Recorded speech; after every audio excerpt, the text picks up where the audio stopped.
친절한 화학 교과서 우리 재현이부터 시작하겠습니다.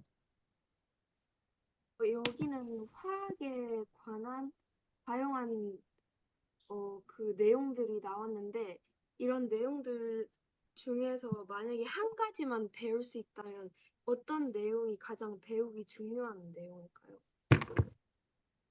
하경님 말씀해 주세요. 일단 제일 중요한 내용이라면은 저는 일단 중학교 1학년 화학 교육 과정에 있는 액체, 고체, 기체 같은 것의 융해, 기화 뭐 이런 상태 변화라고 생각을 했습니다. 왜냐하면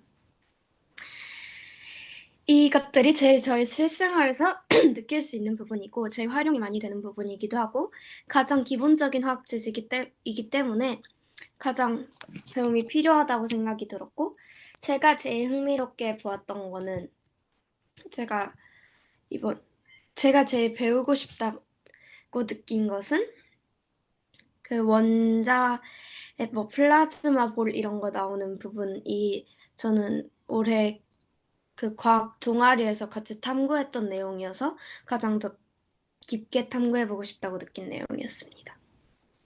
네, 하랑님 말씀해 주세요. 저는 저도 마찬가지로 고체, 액체, 기체가 가장 중요한 부분이라고 여겼는데, 왜냐하면 일단 고체, 액체, 기체가 이 화학의 가장 기초 중의 기초이기도, 인 부분이기도 하고, 그리고 가장, 실생활에서 발견하기가 이용되는 건 잘 모르겠지만, 발견되기가 가장 쉬운 내용이다 보니 알기도 쉽고 그리고 가장 기초 부분이기도 하니까 고체, 액체, 기체가 가장 중요하다고 생각을 했고 그리고 제가 좀 흥미있다고 느꼈던 부분은 원자인데 어, 원자가 어떻게 생겼는지 이렇게 설명을 해주는 부분이 되게 흥미기도 했고 그리고 또 자세히 알고 싶었던 부분도 있습니다. 가장 배우기 중요한 내용이라고 생각하기에는 그 보일의 법칙이나 아니면 샤를의 법칙처럼 그런 법칙을 만약에 이런 책을 통해서 배우게 된다면 뭔가 기본적인 규칙 같은 거니까 내용을 이해하기에는 좋은 첫걸음이라고 생각이 들어서 그렇게 생각했습니다. 저 여기까지 합니다. 네, 수고했습니다. 다음 하경이. 네, 이게 약간 겹칠 수도 있다고 생각하는데 자신이 만약에 화학자가 된다면 약간 겹치긴 하는데 자신이 만약 화학자가 된다면 어떤 화학을 연구하고 그리고 그 화학을 통해 어떤 연구를 이뤄내고 싶은지에 대해서 질문하고 싶습니다. 하랑이요. 어, 이미 이미 결과가 나와 있고 답이 있는 부분일 것 같긴 한데, 그냥 제가 궁금한 부분은, 어, 핵, 핵융합, 핵 폭발이 과연 자연적으로 일어날 수 있는가가 되게 궁금해서, 그거에 대해서 좀 탐구해보고 싶습니다. 채연 씨. 저는 뭔가 그 지구 온난화가 음, 그 화학과 어떤 연관이 있는지 더 궁금해져서 그런 연구를 하고 싶을 것 같습니다. 저는 하랑 씨와 같이 핵융합에 관한 연구를 하고 싶은 생각이 많이 들었습니다. 왜냐하면 한국이 지금 전 세계에서 가장 핵융합을 많이 이루고 있는 나라이기도 하고 그리고 핵융합으로 인해서 지구의 이런 환경 문제 또한 많이 해결할 수 있는 신에너지이기 때문에 이러한 에너지를 더 발전시키면 환경 문제와 이런 에너지 부족 문제 또한 순조롭게 잘 해결해 나갈 수 있다고 생각을 해서 지금 한국이 갖고 있는 핵융합 기술을 미래에 더 발전시켜서 신에너지를 통해 지구를 더 깨끗하게 사용하면 좋겠다는 생각이 많이 들었습니다. 이 책에는 많은 화학 지식들이 나오는데요. 자신이 살면서 화학을 느끼거나 이런 화학에 대한 경험을 해보았다 이런 게 있을까요? 재현 씨. 저는 그런 거는 딱히 없지만 이 책을 읽고 나서 우리 주변에 있는 다양한 물질 또는 물질에 대한 관계 이런 걸 많이 또 깨달을 수 있었던 것 같습니다. 하랑 씨. 제가 책 읽어버려서 다시 한번 이 책엔 많은 화학 사례나 지식들이 나오는데 자신이 살면서 이런 화학을 느낀 적 그리고 화학에 대한 사례를 직접 경험하거나 들은 적이 있나요? 음, 음, 아무래도 아마 집에서 아마 탄산수 같은 거를 만들어 놨던 거가 아닐까 생각해. 어, 저 또한 약간 그 뒤쪽에 나오는 내용 중에 기름에 그 후라이팬에 기름을 부을 때 물이 있으면 더 잘 튄다거나 이런 것들을 직접 경험해 본 적이 있어가지고 그런 걸 보고 이런 것도 화학 때문이었구나라는 생각을 많이 했습니다. 저도 여기까지예요. 네, 수고했습니다. 자, 아까 그 하경이가 그 이야기한 내용 중에 핵융합에 관한 이야기가 무슨 얘기야? 그 얘기를 조금만 더 설명을 해볼까, 하경이가?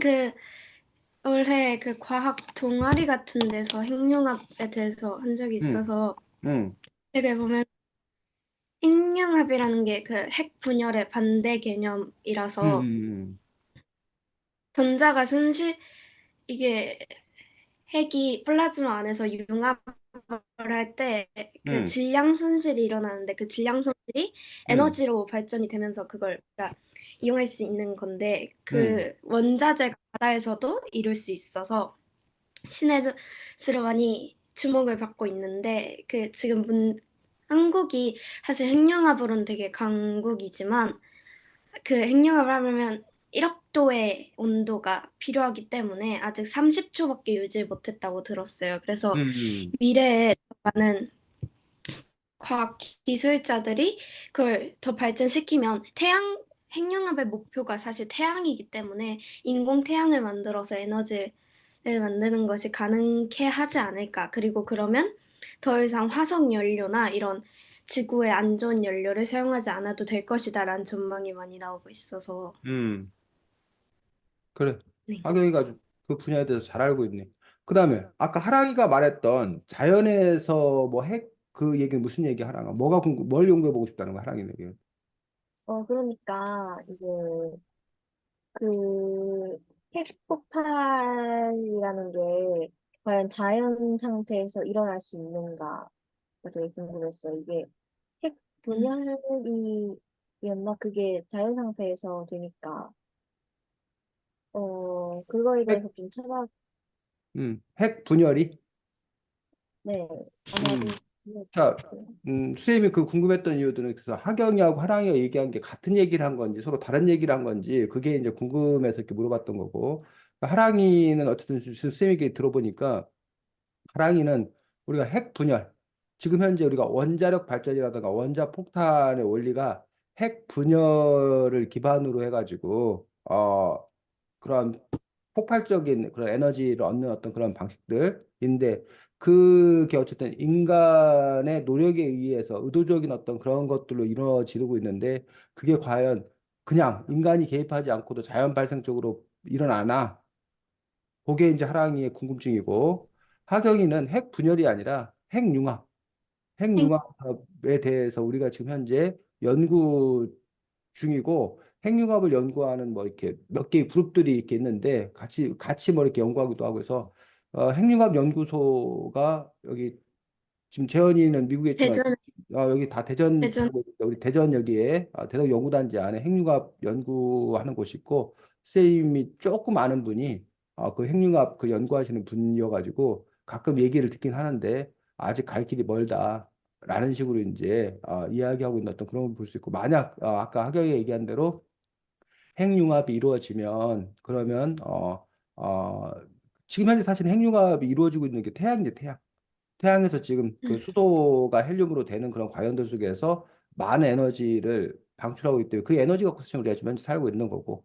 근데 이제 그거를 우리 사람들이 인공적으로 인공태양을 만든다라는 핵융합 기술을 통해서 인공태양을 만들게 되면 에너지 부분의 문제가 해결될 수 있지 않을 건가라는 어떤 그런 고민들 속에서 지금 지속적인 그런 연구가 이루어지고 있는 그런 상황인 것들을 볼 수가 있습니다. 그래서 뭐 그 외에도 이제 그 전 단계로서 무슨 우리가 뭐 수소 발전을 뭐 이렇게 하려고 한다던가 뭐 이런 식으로 해서 지금 현재는 핵융합은 그 뭐야, 실용화된 건 아니고 진짜 그 연구 단계에 있는 거고 그나마 이제 수소 같은 경우는 상대적으로 이제 많이 실용화되었는데 안전성의 문제라던가 그다음에 아직까지 이제 경제성 비용의 문제라던가 이런 부분들 때문에 아직까지는 이제 이렇게 보편화되지 않고 근데 우리나라 같은 경우는 이제 수소 에너지 쪽으로 투자를 많이 예, 하는 그런 부분들이 있어. 그래서 그런 부분에서 이제 우리가 태양광 쪽으로 그 방향을 잡는 사람도 있고 해상 풍력 쪽으로 방향을 잡는 사람도 있고 여전히 그냥 원자력 발전에 계속적으로 투자가 돼야 된다는 어떤 그런 부분들도 있는 것들인데 이러한 것들이 다 결국은 뭐와 관련있다는 거야? 화학과 관련이 되어 있는 그런 부분이라는 얘기지. 그리고 화학이라는 것들이 지금 말했던 그런 에너지 분야 말고도 우리가 쓰는 치약 부터 시작을 해서 먹는 약, 뭐 페인트, 뭐 이런 것들도 다 뭐와 관련된 화학과 아, 관련된 그러한 부분이기 때문에 화학이 우리의 일상과 상당히 이렇게 밀접한 관련을 갖고 있는 것도 볼 수 있습니다. 선생님 개인적으로는 고등학교 때 화학을 처음 화학이라는 과목은 이제 고등학교 때 있는 거지. 뭐 여러분들 중학교 때도 초등학교 때도 사실은 화학을 배워. 근데 다만 이제 화학이라는 이름으로 음, 배우지 않는 것뿐이지. 근데 이제 화학을 배우긴 하는데 선생님 이 책에도 나와 있는데 화학하면 선생님이 화학식밖에 생각이 안 나. 그리고 화학 기호. 아, 그래서 그걸 다 드디어 외웠는데 그거 외우는 거 자체에 너무 겁을 먹어가지고 그래가지고 화학에 좌절했던 경험이 있었습니다. 사실 그래서 이 책을 보면서 선생님이 드는 생각이 아니 중고등학교 때 이렇게 친절하게 설명을 해줬으면 그러면 내가 화학을 두려워하거나 싫어하지 않았을 텐데 왜 그때는 화학에 대해서 이렇게 화학식만 그 얘기하는 것처럼 됐을까라는 어떤 그런 궁금증이 드는 거예요. 그래서 그때 선생님들이 과연 제대로 잘 못 가르친 건가? 첫 번째 생각해 보는 게. 두 번째는 그때 선생님이 제대로 가르쳤는데 내가 수업 시간에 딴짓 해갖고 내가 오해한 건가? 두 번째. 세 번째로는 이렇게 친절하게 설명을 해줬음에도 불구하고 그 학생의 이해 수준이 도달하지 못해서 그래서 여전히 어렵게 느꼈던 건가? 그 세 가지 중에 진실이 뭔가가 쌤이 늘 궁금해. 그 세 가지 중에 진실이 뭔가. 그래서 그런 점에서 재현이나 하경이나 하랑이 같은 경우가 이제 그 선생님이 처음 뭐 화학을 접하기보다 더 이른 나이지 사실 여러분들이 더 이른 나이에 요 친절한 화학 교과서라는 책을 읽어본 것도 그동안에 여러분들이 학교에서 배운 또는 뭐 학원에서 배운 것들과 다른 지점들이 있었는지 아니면 여전히 뭐 비슷한 건지 그래서 어때 이 책의 서술 방식이나 아니면 이해 정도를 봤을 때 재현이는 어땠어?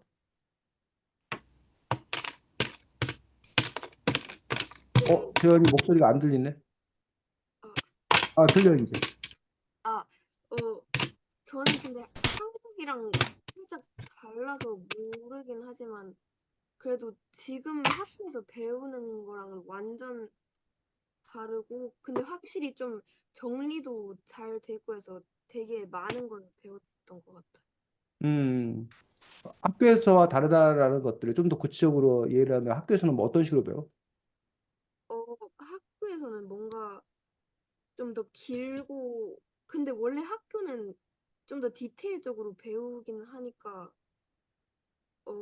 그냥 좀 더 긴 시간 동안 구체적으로 배우고 그러는 방식. 학교가 긴 시간 동안 더 구체적으로 배우면 학교가 더 친절한 거 아니야? 그러면 재현이 네 말대로 하면? 아, 근데 그게 꼭 친절하기보단 그냥, 어, 그런 면에서 봤을 때는 이 책이 좀 이해가 좀 더, 이 책이 이해가 더 되는 부분의 비결은 뭐라고 생각해? 그 이유는 뭐라고 생각해, 재현아? 어, 좀 더 한눈으로 체계적으로 볼 수 있다. 체계적이기 때문에 그럴 수 있겠지. 그래서 우리가 이렇게 놓고 봤을 때, 뭐 예를 들면 동그라미 두 개를 그려놨어. 응? 이렇게 동그라미 두 개를 이렇게 그려놨어. 그래서 이걸 막 가르쳐. 어? 그다음에 뭐 여러분들이 뭐 이걸 또 이렇게 막 가르쳐. 그다음에 뭐 이걸 또 이렇게 막 가르쳐. 어? 이렇게 가르치면 이게 뭐를 배우는 건지 우리가 뭐야 알기가 어렵다는 거야. 지금 뭘 가르치는 것 같아? 뭘 가르치는 것 같아? 동그라미, 어? 혼자? 사람, 사람? 사람을 가르치는데 동그라미 두 개, 이게 이 동그라미 선 잘못 그려놨다. 사실 이게 선생님 콧구멍 처음에 콧구멍 생각하면서 그린 건데. 그런 식으로 뭐 이렇게 뭐 이렇게 있을 거 아니야. 뭐 이렇게 뭐 있을 거 아니야. 근데 우리가 이거를 전체적인 것들을 보여주는 가운데서 이거는 여기 정도 위치에 있다. 뭐다 이렇게 설명해 주지 않고 이것만 따로 떼서 설명하고 이것만 따로 떼서 설명하고 뭐 이것만 따로 떼서 설명하면 그 부분에서 이게 도대체 왜 배워야 되는 건지 이게 어느 맥락에 있는 건지를 잘 이해하지 못하게 되는 그런 난점들이 좀 있다는 거예요. 그런 점에서 비하면 이 책 같은 경우는 이게 지금 어디 정도에 위치하고 있는 거구나. 그리고 다른 것과 견주어서 어떠한 설명을 하는구나. 그리고 이게 왜 중요하구나. 라는 것들을 알려주는 점에서 효과적이라는 또 그런 생각이 드는데, 재현이가 좀 그런 점을 지적하지 않았나 싶습니다. 화랑이는? 어, 이번에는 그냥 잘 읽기만을 목표로 그냥 빠르게 읽어서 그렇지 설명은 되게 잘 해놓은 것 같기는 한데, 일단 저는 개인적으로, 어, 이번 선생님이 되게 과학 선생님이 설명을 너무 잘해 주셔가지고, 음, 선생님이 설명해 주시면 훨씬 이해가 잘 되겠다라는 생각이 너무 들었어요. 음, 제가 이번 과학 선생님이 너무 잘 걸렸가지고, 음. 너무 들어서, 아주 화랑이 그냥 그래서 과학쌤 생각만 해도 막 입에 막 미소가 막 그냥, 어? 그렇구나. 아주 애틋하네. 그래. 그 과학 선생님이 그 설명을 잘 해주시는 어떤 그런 부분들. 자, 그래서 지금 이제 우리 하랑이 얘기를 들어보면 하랑이가 빠르게 읽어서라는 말을 썼었어. 하랑이가 아마 시간에 쫓겨가지고 책도 다 못 읽으니까 마음이 급하겠지. 그러니까 빠르게 읽어서라고 얘기를 했었는데, 이 책 같은 경우는 사실은 이제 이른바 우리가 소설책 같은 경우는 상대적으로 물론 이제 소설책도 어떻게 읽냐의 그 차이가 있는데 이른바 줄거리 파악이 목표인 사람들은 그 사건의 어떤 큰 흐름 이게 목표인 사람들에게 쓱쓱쓱 읽어도 사실 상관이 없고 대체적으로 주인공이 뭐 해서 어떻게 됐대 뭐 이런 거를 이렇게 파악하는데 목적을 두는 사람들은 그렇게 읽어도 상관이 없다는 거예요. 근데 이제 스토리 전개가 목적이 아니라 사실 문학책도 그래서 무조건 빨리 읽는 것도 아니라 그 사람의 감정을 충실히 느껴가면서 그 배경이라던가 이런 것들이 주는 그런 의미들 아니면 복선들 이런 것들에 대해 생각하면서 읽었던 사실 우리가 음미하며 읽는다라는 부분에서 보면은 소설책도 사실 빨리 읽으면 안 되는 어떤 그런 부분들이 있는 거지. 그래서 선생님이 욕먹어. 주변 사람들한테 왜 그렇게 사냐고.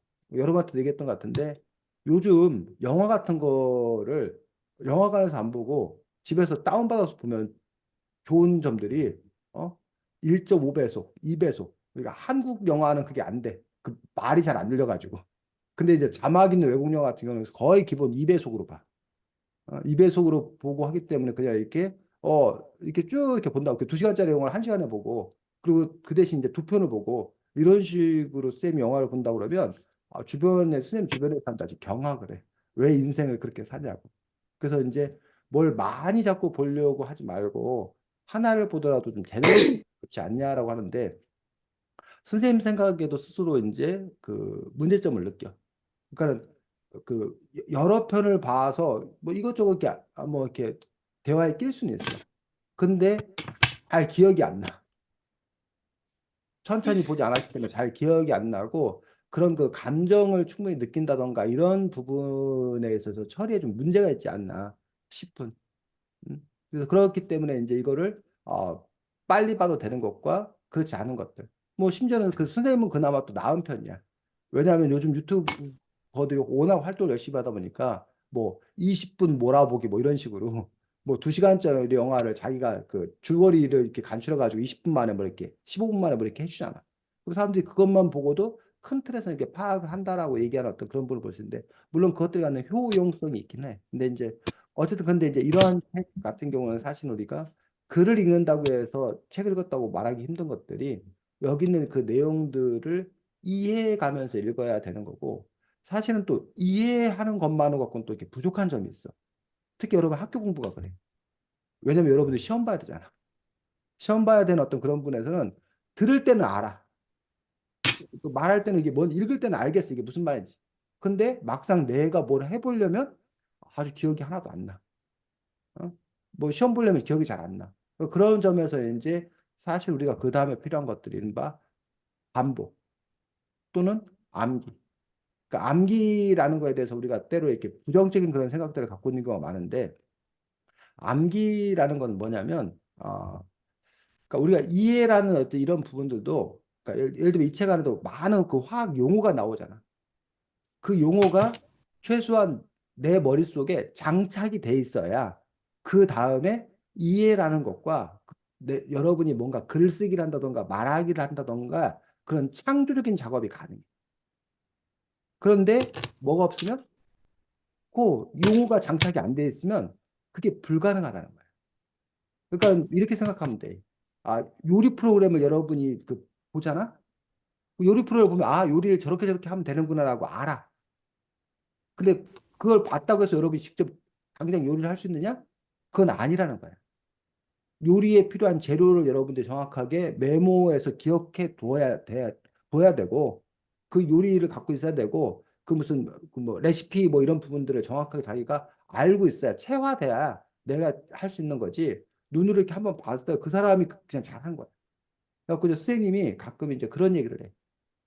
부모님들이 여러분들 뭐 수학 문제를 여러분 못 풀면 부모님이 이리 갖고 와봐. 이거 이렇게 푸는 거잖아. 내가 막 알았어 그러면 알았다고 그래. 너 풀어봐 그러면 애가 못 풀어. 그 엄마 아빠가 짜증내. 선생님이 짜증내. 너 왜 아까 안다고 그랬어? 어? 근데 그 애가 안다고 한 건 진실은 뭐냐면 그 애가 알았다는 게 아니라 너가 틀리지 않고 잘 풀었다는 거야 그냥. 부모님, 선생님이 틀리지 않고 잘 푸는 걸 내가 잘 봤다는 뜻이야. 그게 알았다는 게 아니야. 그래서 우리가 알았다라고 얘기하는 것들은 결국은 내가 직접 풀 수 있을 때 그때 비로소 알았다라고 얘기하는데 이러한 책도 결국은 여러분이 알았다라고 얘기할 수 있는 것들은 이거를 내가 내 말로 바꿔 설명할 수 있을 때 근데 그게 쉽지 않다는 거예요. 그래서 선생님도 마찬가지고 대학에서 강의하는 선생님도 마찬가지고 1시간 가서 그 대학교 교수님들이 강의가 한 12시간밖에 안 돼. 이거 얼마나 꿀 빠는 직업이야. 우리가 생각하면 아니 일주일에 남들은 막 뭐 50시간 뭐 이렇게 아니 뭐야 주 44시간 일하나 요즘에? 44시간 일하는데 대학 교수님들 수업 시간 12시간 정도밖에 안 되고 아마 여러분들 학교 선생님들도 수업이 한 20시간 정도밖에 안 될걸? 그 학교 수업하는 시간으로만 치면 수업 시수만 보면 그런데 수업 20시간이라고 해서 그 선생님들이 20시간 하는 게 아니라 교수님들이 1시간 수업을 준비하려면 4시간, 5시간이 필요한 거란 얘기야. 4시간, 5시간 수업 준비를 해서 1시간 수업을 하는 거야. 그러면 이제 자기가 수업이 10시간이라 하더라도 사실은 수업 준비까지 다 치면은 50시간, 60시간이 더 걸리는 거지. 물론 이제 뭐 그 예전에 했던 거를 다시 할 때는 시간이 그나마 이제 좀 이게 단축이 되겠지만 어쨌든 그런 준비였던 그런 시간이 필요한데 그럼 자기가 5시간 준비해서 1시간 얘기를 한단 말이야. 그럼 10시간 준비해서 1시간 얘기를 한다는 거야. 그럼 그게 왜 그러냐는 얘기죠. 그 1시간 이야기하기 위해서는 그만큼 그 자기 것화되는 그런 과정이 필요한 과정이. 그런 점에서 역시 이 책의 내용을 여러분들이 여러분의 것으로 만들기 위해서는 그만큼의 반복적인 그런 학습이 필요한데 다시 이게 방법이 두 가지가 있어. 하나는 이 책을 읽고 또 읽고 또 읽고 하는 거야. 시험 공부하는 것처럼. 그래서 여러분이 확실하게 익히는 방법이 한 가지 방법이 있고 또 한 가지 방법은 이 책을 한 권을 이렇게 독파해서 끝내는 방법이 있는데 어차피 이 책의 내용을 아까 하랑이의 멋진 과학쌤이 다시 설명해 줘. 그리고 앞으로 하랑이가 화학에 관한 책을 이거 하나만 볼 게 아니라 또 다른 책을 볼 거야. 그래서 이 책을 본 것들이 디딤돌이 되어서 그 다음에 선생님의 설명도 듣고 또 다른 책도 읽고 그러는 과정에서 이제 이것들이 누적이 되다 보면 지금 이 책을 읽었을 때 우리가 만약에 100에서 10을 얻었다. 그럼 다음에 선생님이 얘기를 들으면서 선생님 100을 얘기해 주면 그때는 이 여기 10에다 플러스 거기 또 10을 더해서 20을 얻고 그런 식으로 해서 100에 점점점 이제 왜 접근해가는 어떤 그런 방식도 있을 수 있다는 거지. 그래서 어떤 루트를 택할 거냐라는 부분들은 누가 결정할 일이야? 여러분 스스로가 자기 학습의 패턴이라는 게 있는 거야. 자기의 패턴. 그래서 나는 한나를 가지고 난 이번 기회에 완전히 난 이거를 독파할 거다. 끝장을 낼 거다. 다행히 시간도 있고 뭐 이런 거고 그리고 이 책이 마음에 들고 이런 경우에는 그것도 아주 좋은 방법이에요. 근데 나 지금 바빠. 그리고 이 책이 상대적으로 좀 이렇게 뭐야 막 확 안 하다. 그럼 난 이 책에서 그냥 한 5% 10%만 얻는 거야. 그리고 나서 다른 기회에 또 나머지를 얻으면 되는 거야. 그런 식으로 여러분들이 어쨌든 어떻게 하나하나 모든 걸 제대로 잘하면 정말 좋겠지만 근데 우리의 그 삶이라는 것 자체가 어느 거 하나에만 신경 쓰고 살 수 있는 어떤 그런 분들이 아니기 때문에 그런 것들에 대한 조정들을 좀 이렇게 잘 할 필요는 있겠다라고 생각이 들고 근데 어쨌든 이 책이 그런 점에서 좀 이렇게 설명이 잘 돼 있는 그런 부분들이 있기 때문에 이것들을 정확하게 개념들을 파악하면서 있는 것도 좀 필요하다고 생각합니다. 하경이는 어땠어? 일단은 제가 처음에 아직 학교에선 화학이란 것에 대해 사실 집중력으로 보진 않았거든요. 음, 그래서 오히려 1학년 과학에는 화학의 비중도 있지만 물리, 빛과 파동, 그리고 힘, 중력, 뭐 부력, 마찰력, 탄성력 이런 영향이 커서 사실 학교에서는 사실 아직 화학에 집중적으로 탐구한 적은 없어요. 근데 옛날에 처음 제가 화학을 접한 게 재작년에 이제 과학 수업 과외 이런 걸 세웠는데 그때 화학의 기억이 사실 좋진 않았어서 왜냐면 그때 저 빼고 다 주기율표 알고 있어서 되게 속상해서 집에 와서 울면서 하루 만에 주기율표를 다 외웠던 기억이 있어서 사실 화학에 대한 기억이 그리 좋진 않았어요. 근데 작년에 여름방학 때랑 그래서 이번 연도에 화학 콘서트 같은 화학 강연도 보러 다니고 교수님들 뭐 이런 화학에 대한 중학생들한테 이런 강의하는 것도 찾아 들어가면서 화학에 대해서 많이 친구들하고 탐구하고 했었는데 그 강의의 내용이 되게 이 책과 비슷하다고 느꼈었어요. 주기율표를 강조하기보단 다른 화학 지식과 그리고 화학이 갖고 있는 장점 그리고 화학으로 할 수 있는 것들에 대해서 더 초점을 맞추는 것이 되게 그 강의의 내용을 다 집약해 놓은 것 같은 책이라고 읽으면서 계속 느꼈어서 현재 한국 학교에선 사실 화학을 가르칠 때 이렇게 더 친절하게 그리고 가르치는 것보단 일단 시험을 봐야 되니까 주기율표를 빨리 외우고 주기율표 중에서도 금속 원소 그리고 뭐 음이온, 양이온 이런 걸 구분하는 법 먼저 배우는데 이런 걸 배우기보다는 나중에 더 과학을 잘하고 잘 이해하기 위해서는 과학을 그냥 외운다기보다는 이해를 해야 된다고 생각하기 때문에 학교에서도 더 이런 면을 더 강조해서 가르쳐주면 좋겠다는 생각은 많이 들어요.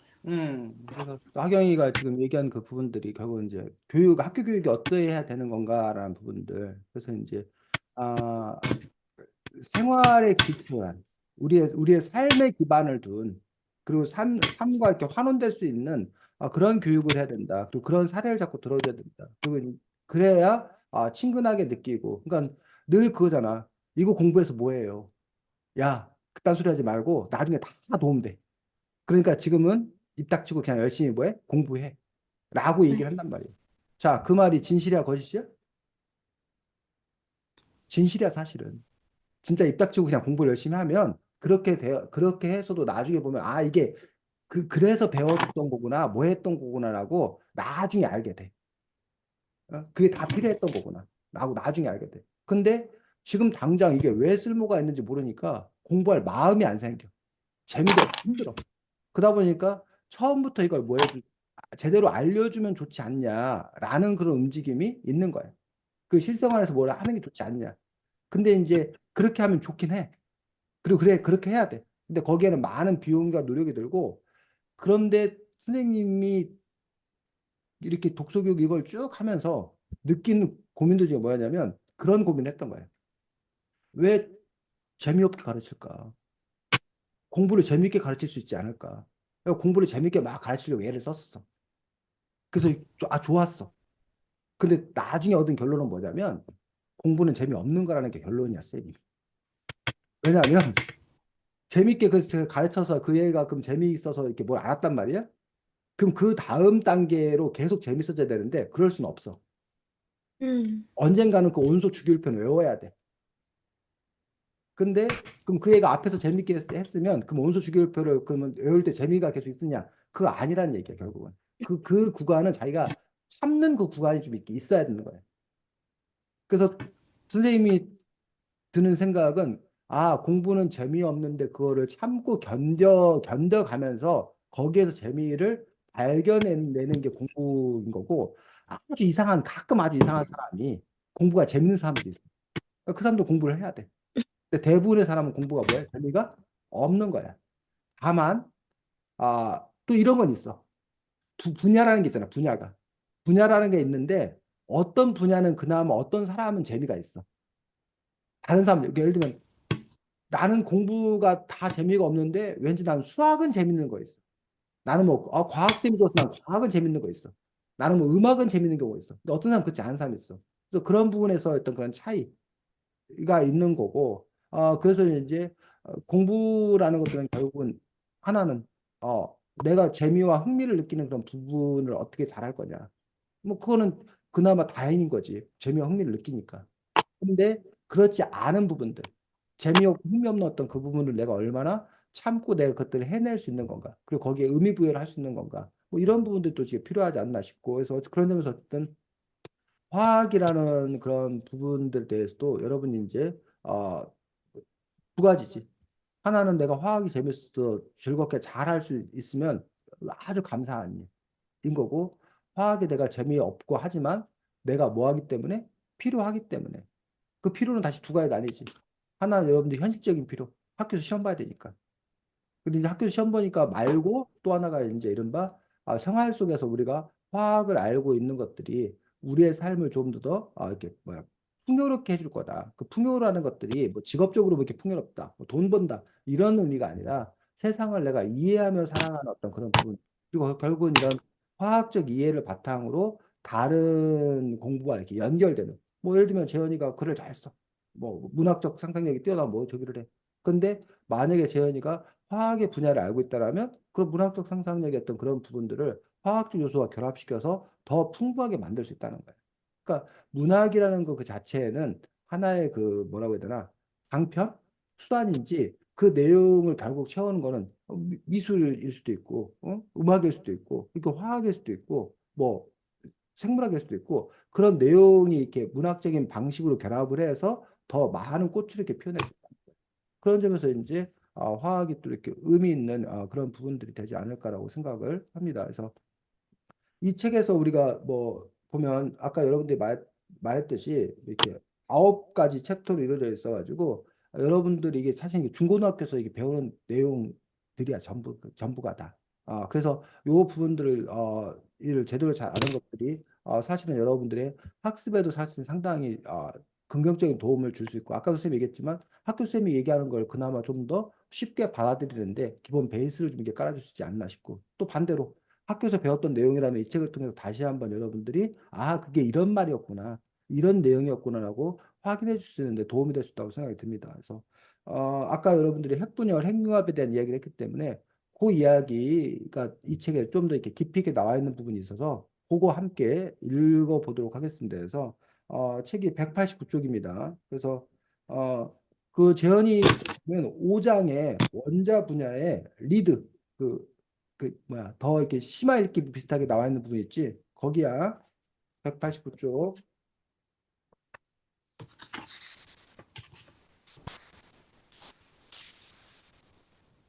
자, 우리가 그냥 오늘은 여러분들이 뭐 이렇게 분야가 워낙 다양하고 사실 쌤이 뭐 화학에 대해서 무슨 뭐 잘 알고 있는 것도 그런 분도 아니기 때문에 그냥 읽기를 하도록 하겠습니다. 요거 읽으면서 도대체 이게 무슨 말인가 요걸 여러분들이 이해하는 그러니까 우리는 이렇게 화학책을 갖고 독해 연습을 하도록 하겠습니다. 화학을 갖고 화학 공부를 하는 건 아니고 우리가 독서교실 프로기 때문에 이런 화학의 글 써 있는 것들을 독해를 어떻게 되는지에 대해서 우리가 함께 하도록 하겠습니다. 하경이부터 하랑이 재현이도 찾았어? 읽어줄 수 있어? 혹시? 네. 그럼 한 문단씩 돌아가면서 읽고 하경이가 읽으면 쌤이 하랑이나 재현이 아무한테나 그게 뭔 말이야라고 물어볼 거야. 라고 그 말을. 그래서 여러분이 그 내용 써 있는 걸 그대로 읽어주는 게 아니라 그러니까 한 사람은 읽어주고 그대로 한 사람은 그걸 여러분 말로 뭐 해서 풀어 설명하고 또는 가장 핵심 내용만 간추려서 얘기하고. 자, 하경이. 저는 그 내부 작업까지 읽는 거예요? 응? 아니면 행력 이하까지 읽는 거예요? 한 문단만 읽자고. 한 문단씩만. 189쪽 한 문단. 핵분열을. 어. 아, 핵 분열을 이해하려면 핵이 어떤 모양을 하고 있는지를 알아야 해. 핵 안에는 양성자와 중성자가 있고 중성자는 양성자들을 붙잡아 두는 역할을 해. 사실 우리는 여기까지만 알아도 충분하지만 조금만 더 욕심을 내보자고. 자, 하랑이. 뭔 말이야? 그러니까, 음, 핵이라는 동그라미 안에, 어, 핵, 그, 원자핵 있잖아요. 그 원자핵이 양성자로 이루어져 있는데, 양성자와 중성자로 이루어져 있는데, 이 중성자가 이 양성자들을 묶어주는, 접촉대 같은 역할을 해서, 어, 어, 원자핵을 이루고 있는데, 이게 핵의 모양이고요. 그리고 여기까지만 알아도 한데, 더 알자고 이끌어 그래, 그래. 나가는. 하랑이가 있는 걸 다 얘기하느라고 아주 힘들었어. 그래서 쌤이 그렇게까지 기대 안 해, 하랑아. 자, 결국 여기서 핵심은 지금 아까 하랑이 얘기한 부분. 핵 안에 뭐가 있다? 양성자와 양성자 중성자가 있다. 근데 중성자가 양성자를 붙잡아두는 역할을 한다라고만 되어 있어요. 그래서 그게 지금 사실 여기 부분에서 가장 중요한 핵심이겠지. 하랑이. 그 다음 문제 읽겠습니다. 문단. 앞에서 같은 족들이 마주보고 있는 자석 사이에 쇠구슬을 끼어 한 덩어리를 이루는 모습을 봤어. 이 경우는 자석을 쇠구슬에 접근시키려면 쇠구슬이 자손을 띄게 되면서 서로 붙는 거야. 하지만 핵의 경우는 달라. 플러스 전하를 가진 양성자 옆에 중성자가 있다고 해서 중성자가 마이너스 전하를 띄게 되는 것이 아니거든. 그러면 어떤 원리로 양성자와 중성자가 붙어 있는 것일까? 여기서 짠 하고 들이닥치는 게 핵력이야. 재현이. 여기서 핵심은 뭐야? 양성자와 중성자가 어떻게 붙어 있냐면 핵력을 그렇지. 통해. 양성자와 중성, 아까 여기 위에 중성자는 양성자를 붙잡아두는 역할을 한다고 그랬잖아. 근데 어떻게 붙잡아두냐? 라는 부분에 대해서 여기서 설명하고 있는데, 뭐 때문에? 핵력 때문에 붙잡아두고 있다. 근데 이걸 그냥 이렇게만 얘기하면 되는데, 이거를 더 설명하기 위해서 뭐와 비교한 거야? 자, 응? 뭐랑 자석, 비교했다고? 자석. 하기가? 자석. 자력과 비교한 거야, 자력. 자력은 자석이 쇠구슬에 붙는 원리는 플러스 마이너스가 결합되는 어떤 그런 방식인데 이 중성자하고 양성자는 그런 식은 아니라는 거예요. 그러면서 핵력이라는 것들에 대해 설명을 하고 있는 어떤 그런 방식이에요. 이런 식으로 여러분들이 글을 읽어가면서 아, 여기서 중요하게 얘기하는 것들이 뭔가. 어쨌든 핵 안에 양성자, 중성자 붙어 있는데 이게 핵력 때문에 그렇다. 근데 사실 핵력이 아직 뭔지 우리 잘 모르는 거지. 하경이? 아니, 누굴 차례지? 재현이 차례, 재현이. 재현이. 핵력은?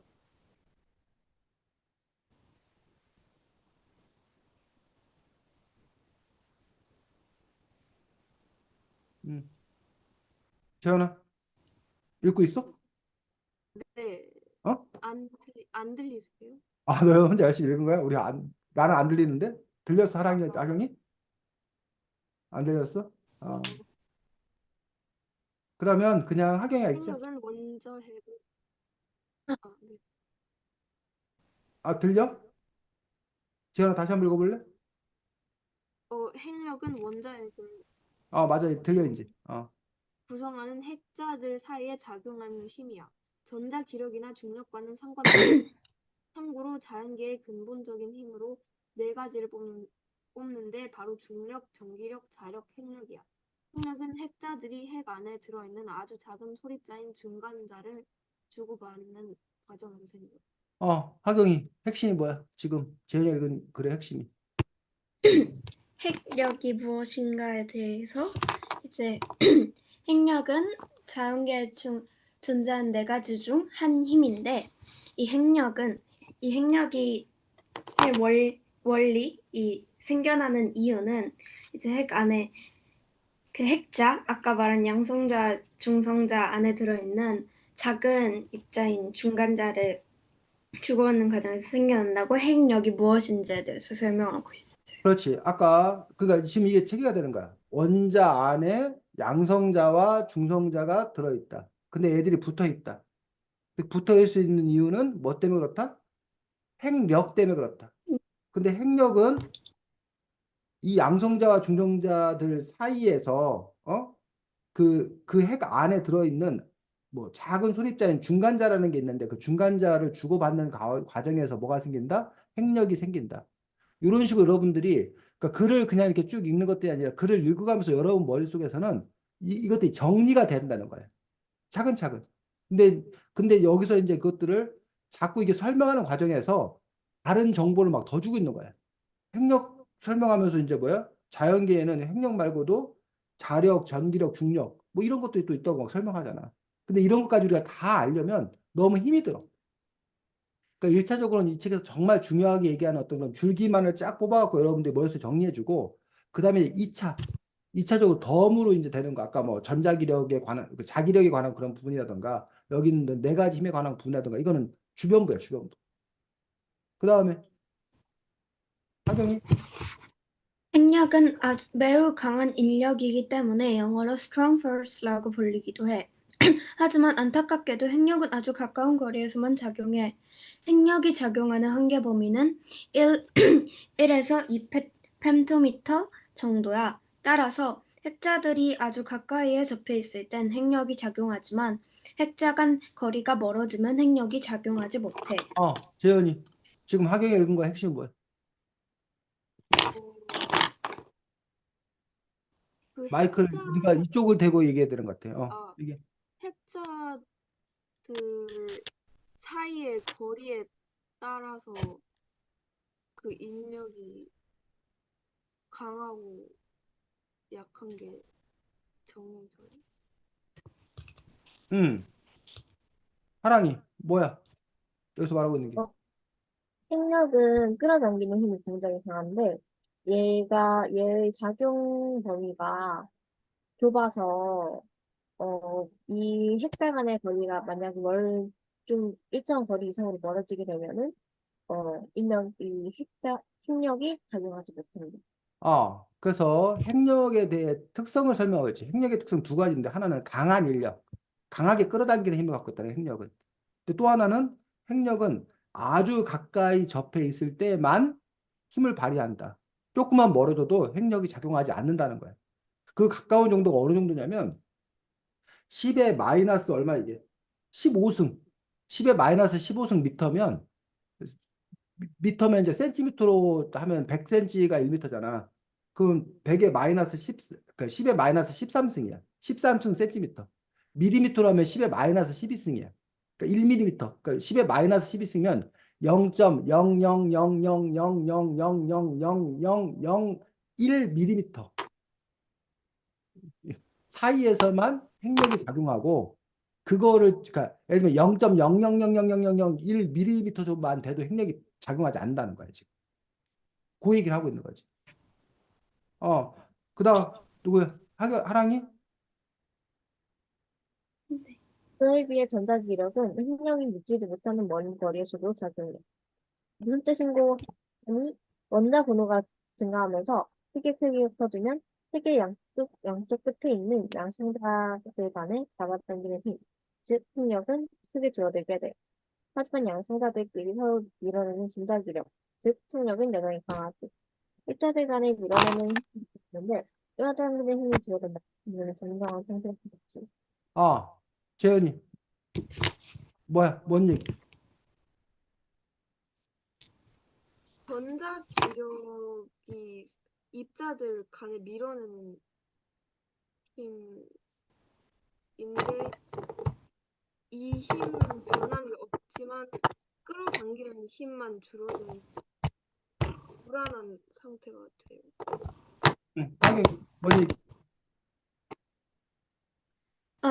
원자 번호가 증가하면 흔히 핵의 크기가 커지잖아요. 그러면은 이제 핵의 크기가 커지면 양쪽 끝에 있으니까 이 반지름지름을 하면은 멀어질 거 아니에요. 그런데 이 작용 범위가 적다고 했으니까 그렇게 되면 자연스럽게 잡아당기는 힘, 즉 핵력을 줄어들게 될 건데, 근데 이제 전자기력, 청력은 그 작용 범위가 넓기 때문에 여전히 강해서 이제 그렇게만 있으면 불완전한 상태가 될 것이다라는 것을 얘기하고 있고 다음에 이제 이걸 설명해 줄 것 같아요. 그렇지. 그래서 책 187쪽을 보면 이른바 주기율표 아까 하경이가 하경이를 울렸다는 그 주기율표가 나오는데 예를 들면 원자번호 1번이 뭐야? 하경이 외웠기 때문에 안 봐도 알 거 아니야. 원자번호 1번은 뭐야? H 수소. 수소지, 수소. 원자번호 1번이 수소란 네. 얘기야. 뭐 그것부터 시작해서 뭐 100 몇 번까지 이렇게 있는데 근데 원자번호가 이게 뭐야? 핵의 크기와 관련이 있다는 거야. 그래서 핵의 크기가 다르다는 거야, 원자마다. 근데 핵의 크기가 적은 수소 같은 경우에 별 문제가 없는데 원자 번호가 뭐하면 크면 원자 번호가 크다라는 얘기는 아까 말했던 그 핵자 간의 거리가 멀어진 게 있다는 거지. 거리가 멀어졌다는 거야. 그러면 핵자 간의 거리가 멀어지면 서로 끌어당기는 힘은 약해. 근데 그거 말고 또 그 안에 뭐도 있다는 거야. 전자기력도 있는데 전자기력의 특징은 끌어당기는 힘이 아니라 뭐 하는 힘?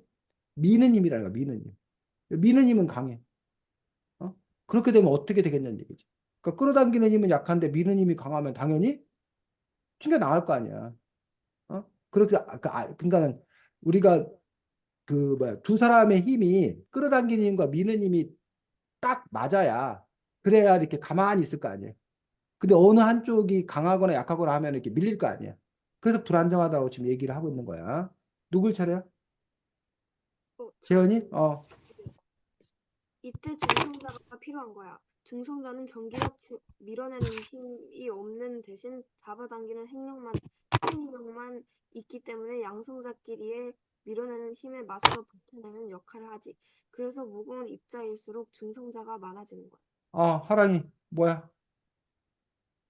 어, 여기에서 그러니까 핵에서 서로 밀어내는 힘이 있는데 끌어당기는 힘이 없으니까 불안정하는 거를 잡아주기 위해서 어, 잡아당기는 힘만 있는 중성자 중성자가 있어서 여기에서 이 핵이 좀 더 안정적으로 있을 수 있도록 하는 게 중성자다라는 거. 자, 그렇지. 그래서 원자핵이 요만한 것도 있고 요만한 것도 있다는 거야. 그런데 예를 들면 이게 만약에 양성자다. 이게 양성자다. 그렇게 됐을 때 이 둘 사이에는 뭐가 작용한다고? 핵력이 핵력, 작용을 해. 그리고 뭐도 작용을 해? 전자기력 전자기력, 또 작용을 해. 근데 이게 두 가지가 이 작은 것 때문에 이 핵력이 작용하기 때문에 핵력 끌어당기는 힘과 전자기력 밀어내는 힘이 같아. 그래서 이게 균형을 이루고 있다는 얘기야. 근데 애들은 이렇게 될 거 아니야. 요 거리 사이가 뭐하다고? 너무 멀다고. 그럼 뭐가 작용을 안 해? 음, 핵력이 작용을 안 해. 핵, 그리고 뭐만 작용을 해? 전자기력. 전자기력만 작용을 해. 그럼 이 원자가 그러면 이게 안정적이지 못할 거 아니야. 이게 네, 튀겨나갈 거 아니야. 근데도 이 전자기력은 사실은, 이 원자는 사실은 뭐야? 안정적이야, 사실은. 그럼 왜 네. 이게, 이거대로 원리대로라면 이게 안정적이면 안 되는데, 이게 왜 안정적일 수 있냐라는 얘기야. 뭐가 있다는 거야? 중성자. 중성자. 어, 이 중성자라는 게 있다는 거야, 중성자. 중성자라는 게 있어서 이 둘을 뭐 해준다는 거야? 이어줄 역할을 한다는 거야. 그러니까 얘는 중성자의 역할이 별로, 중성자가 있다 하더라도 중성자 역할이 별로 없다는 거야. 근데 이 네, 큰 거는 중성자 역할이 아주 많다는 거야. 중성자 수가 많다는 거야. 역할을 많이 해준다는 거야. 됐니? 네. 그래서 여러분들이 그걸 뭘 비유해야 되나? 그 단맛을 내야 되는데, 어? 설탕이 충분히 있어. 그럼 그 설탕 갖고 단맛 내면 되잖아.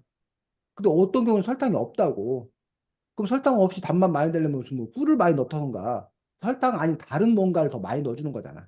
그래야 어쨌든 그 단맛이라는 걸 유지하는 것과 마찬가지 어떤 그런 분이라는 거지. 그래서 선생님이 지금 요걸 다시 그런 거에 비유해서 빗대 설명하잖아. 그러니까 여러분들이 이걸 이해했다라고 하는 것들은 지금 어쨌든 그 나와 있던 내용들을 중간중간에 뭐 이런 식으로 자기가 머리 정리를 해가면서 여러분들이 이해를 해 나가는 거고 이것들을 여러분이 책을 읽어가면서 여러분 혼자 힘으로 이렇게 차근차근 따져가면서 이렇게 읽어야 된다. 아, 이게 무슨 말인 건가? 근데 우리가 그냥 아까 그 우리가 소리내 읽는 그 속도로 그냥 이렇게 쭉 읽었을 때 이미 아는 내용이면 상관이 없어. 근데 새로운 내용 같은 경우 이걸 이렇게 차근차근 따져 읽지 않으면 사실 그냥 한 번 읽고 그냥 끝나는 거야. 그런 점에서 사실 우리가 그 책을 이렇게 읽는 것과 사실 그러니까 공부를 하는 건 좀 다른 맥락을 갖고 있다는 거지. 그래서 여러분들이 책마다 같은 속도로 읽는다는 건 말이 안 되는 거예요, 사실은. 어떤 책을 읽냐에 따라서 그 속도는 달라질 수밖에 없고 여러분이 쓰는 에너지도 달라질 수밖에 없다는 거예요. 그 다음에 누구의 차례? 저예요. 음,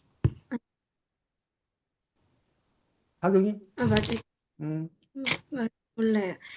이때 중성자가 필요한 거야. 그건 그걸 읽었잖아. 아니. 자연계에 존재하는. 자연계 존재하는 대부분의 물질은 핵력이 전기력보다 크게 작용하기 때문에 안정한 상태야. 하지만 양성자 수가 중성자 수에 비해 지나치게 많은 원소들이 일부 있어. 이들은 핵이 불안전한 상태이기 때문에 자연적으로 붕괴되려고 하지. 이러한 물질을 방사능 물질이라고 해. 대표적인 원소가 우라늄이야. 우라늄 원소는 핵력과 전자력의 차이가 거의 없기 때문에 매우 불안전한 상태지. 어, 파랑이. 뭐라고 얘기하고 있는 거야? 어, 이 중성자가 이 핵을 안정적으로 유지시키는 데 역할을 하는데, 이런 중성자 수가 적은 게 방산, 이 우라늄 같은 것들이 있는데, 얘네들이, 어, 그래가지고 얘네들이 불안정한 상태이기 때문에, 자연적으로 붕괴되려고 하는, 해요. 그래서 지금 여기에서는 바로 아까 여러 개 중에서 우라늄 같은 경우가 그 다른 특성들을 가지고 있다라고 얘기를 하고 있습니다. 그래서 즉 뭐가 많다? 양성자 수가 더 많다. 그러니까 중성자 수가 네. 약하다는 것들은 아까 그 중성자가 하는 일들이 뭐라고 그랬어? 그 그, 잡아준 역할을 맞아요. 한다고 그랬잖아. 근데 중성자 네. 수가 적어. 양성자 수는 많아. 그러면 잡아주는 놈이 적기 때문에 결국은 뭐야? 아까 전자기력이 그 영향을 미치면 이게 튀겨 나가려고 한다는 거야. 그러니까 불안정한 상태에 놓여 있다는 거지. 이런 것들을 뭐라고 그런다? 방사능 물질이라고. 그 방사능 물질 중에 대표적인 게 우라늄이라고 이야기하고 있는 것들을 볼 수가 있습니다. 자, 그 다음에 191쪽. 음. 이러한 우라늄을 가지고 실험을 통해 핵분열 현상을 발견한 사람은 독일 과학자 오픈한이야. 그가 원자번호인 92인 우라늄을 원자에게 중성자했으면 우라늄보다 훨씬 가벼운 원자번호 56인 바륨이 생성된다는 걸 발견했어. 양성자와 중성자 수백 개가 어우러진 거대한 핵덩어리가 작은 중성자 입자 한 개로 인해 펑하며 달라진 거지. 이게 바로 핵분열이야. 자, 재현이, 뭔 말이야? 그 중성자의 역할이 밀어내는 힘인데 오토 한이라는 과학자가 여러 개의 양성자와 중성자를 어우러진 그런 핵덩어리를 만들어서 핵분열을 발견해. 자, 오토한이라는 과학자가 발견한 거지. 그래서 이 우라늄 원소 같은 경우, 우라늄 235 같은 경우에 아까 말했듯이 양성자하고 중성자가 겨우 그 중성자 수가 부족하고 양성자 수가 많아서 겨우 버티고 있는 상태. 근데 거기다가 뭐 중성자를 쏘면 중성자를 거기다 충돌을 시키면 그러면 어떻게 된다는 거야? 터졌어요. 이것들이 분열되면서 달라져. 그러면서 원자번호 56인 바륨이 생성되는 걸 발견했다라는 그 부분들에 대해서 지금 이야기하고 있습니다. 그래서 그게 190쪽의 요 그림이에요. 핵분열의 원리라는 그 그림에 보면 이 우라늄 235에 중성자 하나가 이렇게 치면 그 다음 그림이 지금 이게 두 개로 쪼개졌지. 응? 두 개로 쪼개졌는데 이 그림 두 네. 개는 뭐라는 거야? 이 두 개가 여기 두 번째 그림 이 두 개가 그럼 네. 뭐겠어? 각각이 분열된, 응. 어? 뭐지? 분열된, 여기, 분열된 게 그 뭘로 분열된다고 그랬어? 튀어나온 원자번 중성자. 56인 바륨이 생성되는 그런 부분에 대해서 지금 얘기하고 있는 것을 볼 수가 있습니다. 자, 그다음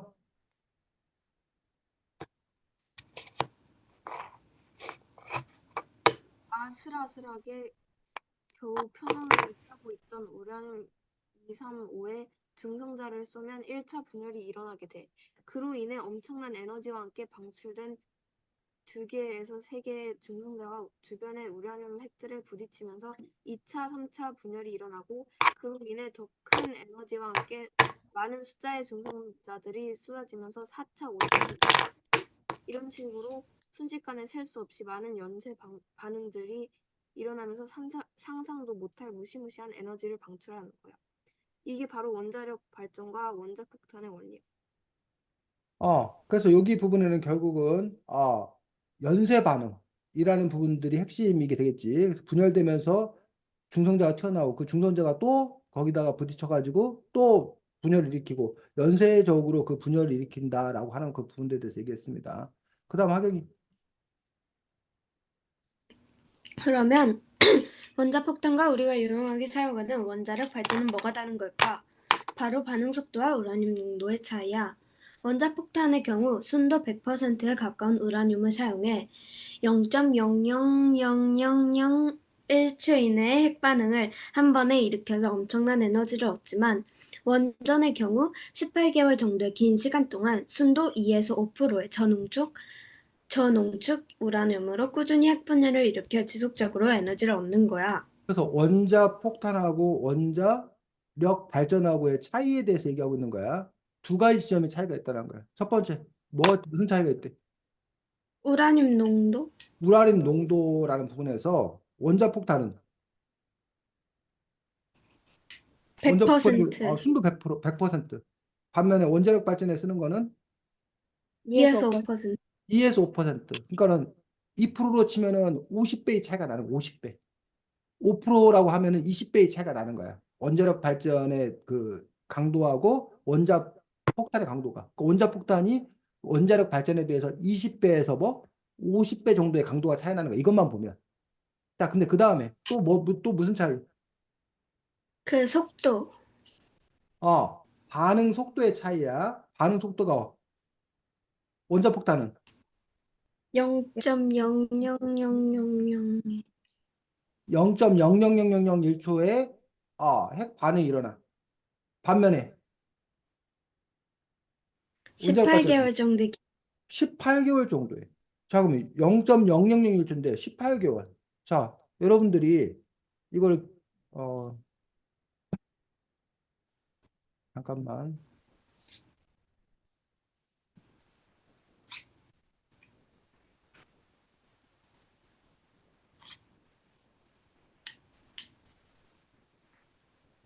우리가 산수를 좀 해보자. 자, 1초.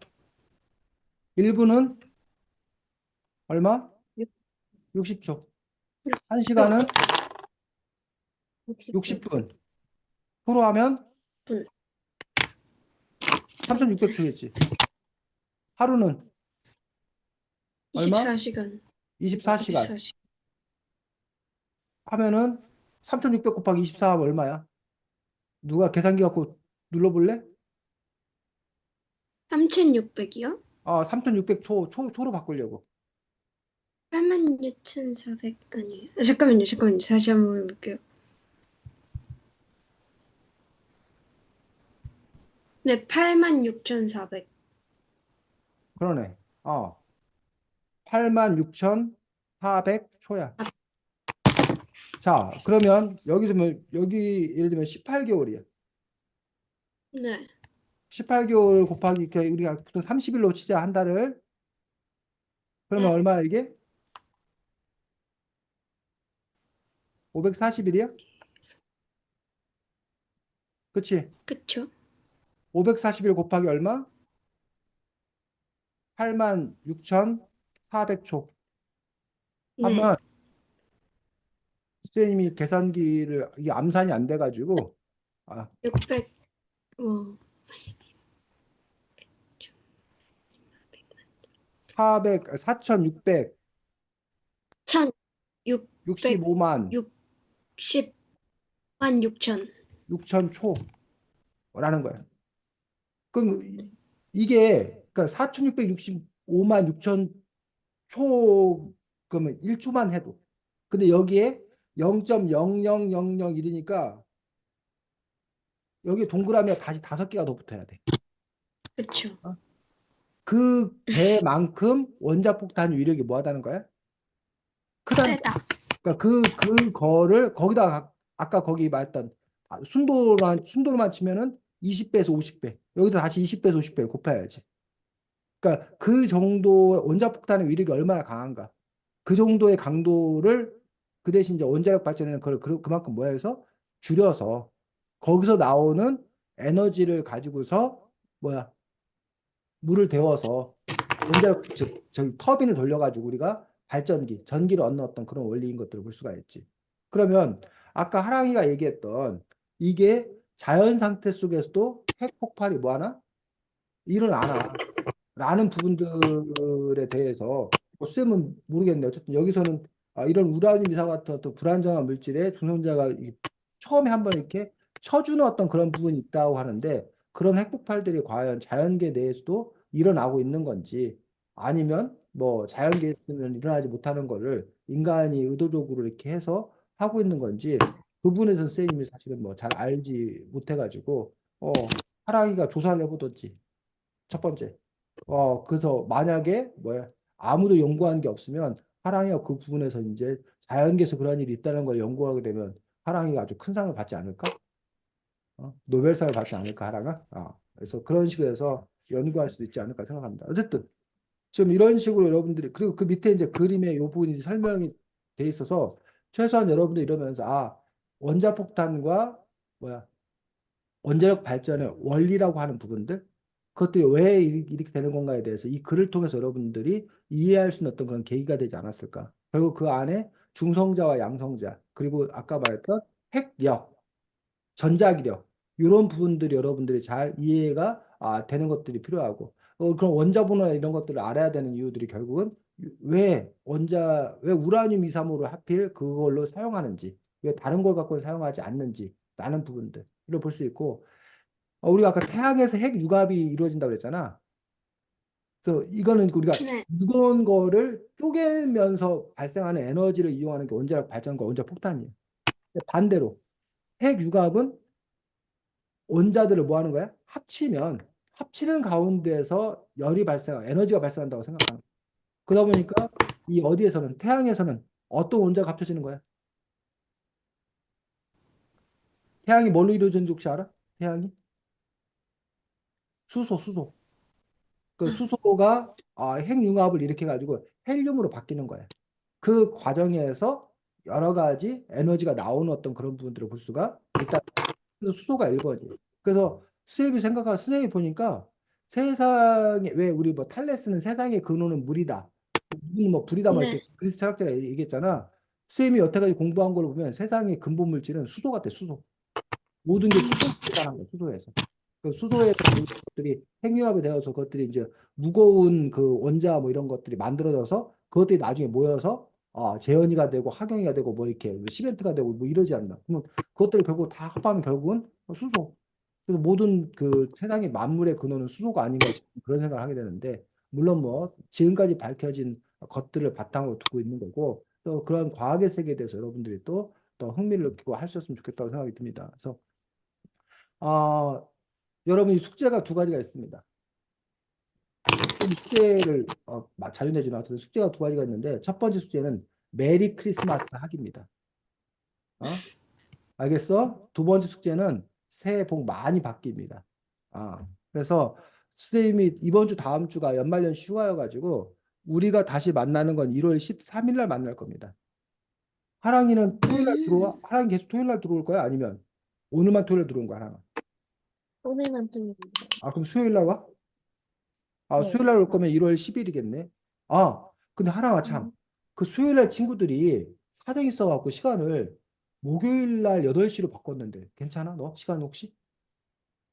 목요일 8시요? 선생님이 그거 다시 그 카톡으로 보내줄게, 그 얘기를. 한번 따져보고, 다시 얘기하자. 그래. 그래서 어쨌든, 1월 그 둘째 주에 우리 다시 시작하고, 그때 우리가 함께 보는 책이, 그 뭐지? 그 수필? 무슨 수필인데? 중일 교과서형 수필인가? 잠깐만.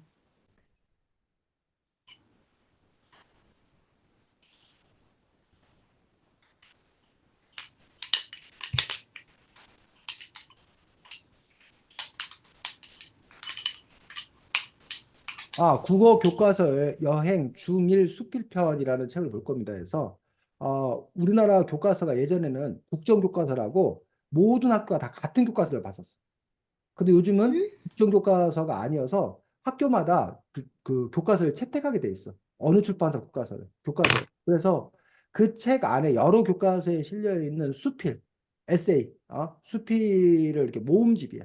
그래서 거기 그 수필이 우리나라의 그 아주 이렇게 유명한 수필가들의 글들이 많이 이렇게 수록되어 있는데 그 수필 책들을 우리가 함께 읽는 걸로 하도록 하겠습니다. 그래서 우리가 그 책 가지고 1월 둘째 주에 만나도록 하겠습니다. 그래서 아까 말한 대로 숙제 두 가지 잘 하시기 바랍니다. 메리 크리스마스 하시고 새해 복도 많이 받으시고 네. 올 한 해 어쨌든 여러분들이 잘 해줘서 선생님이 아주 즐겁게 수업할 수 있었습니다. 뭐 여러분 어떨지 모르겠는데 선생님 여러분 만나는 게 즐거웠습니다. 감사합니다. 그래서 잘 지내고 또 내년에도 함께 또 잘 지내주셨으면 좋겠습니다. 수고 많았고 재현이는 미국은 좀 더 크리스마스 분위기가 좀 떠들썩해? 네, 한국하고 별반 다를 게 없어. 네 표정은 별반 다를 게 없어 보이는데? 네. 아니, 생각보다 생각보다 다른 건 없어. 생각보다 다른 거 없었어? 너만 똑같은 거 아니야? 다른 사람들은 막 크리스마스라고 막 흥청망청한데 너만 저기 한 거 아니야? 하경이는 교회 다니니까 크리스마스 분위기 확실히 느낄 때고 하랑이는 종교가 특별히 없다 네. 그랬나? 무교예요. 그 하랑아, 그래도 크리스마스 시즌에는 이렇게 교회도 한번 가주고 성당도 한번 가주고 그러는 거야. 가서 초코파이도 좀 얻어먹고 그래야지. 그 무교인 사람들이 좋은 거잖아 그게. 그 석가탄신에는 또 절에도 한번 가주고. 그 무교는 자유롭잖아 그런 데서. 자, 어쨌든 크리스마스 잘 보내시기 바랍니다. 수고 많았습니다. 안녕. 안녕히 계세요. 그래.